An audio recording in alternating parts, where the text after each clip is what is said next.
We just took a rabbit out of this clearing about an hour ago. There's a lot of small game trails coming out of this wooded area right here beside this clearing. This is like a pipeline. And there's brush all along here, heavy amounts of brush with small game trails coming in and out. So I think what we're going to do is we're going to take our snare stands and we're going to set up about a half dozen small game snares in here, see if we can test our luck. Let's get after it. Okay, let's have a quick discussion about the anatomy of a snare.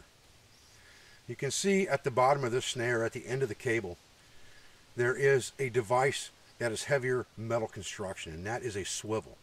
And what that allows the animal to do is swivel a little bit of the snare around without tangling it up too much or twisting the cable. Obviously, if you have entanglement in the area that your snare is, they're going to wrap that wire around something anyway. But it's just an extra bit of safety for the animal, or more comfort for the animal, to keep him from just twisting that wire shorter and shorter and shorter.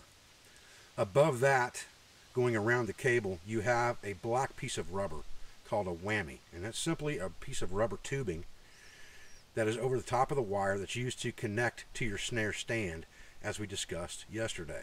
You'll put that whammy on the snare stand, and it's basically a stabilizer to hold that snare wire in one place to pinch it so that you can make your loop as big or small as you need to. Below that, you have a locking device, which is basically an L-type bracket that, when pulled backwards, locks on itself so that it cannot come loose. In the state of Ohio, you also have to have what's called a deer lock on a snare, which would be another piece of metal within the snare loop, 2 inches from the lock, that is just wrapped around the cable and crimped down to keep that snare from closing any tighter than 2 inches in diameter. So you have to have that in some states as well, and that's called a deer lock. Looking at this snare, you can understand why they are effective. They are much more effective and much more robust than a snare made from something like picture wire or just regular wire.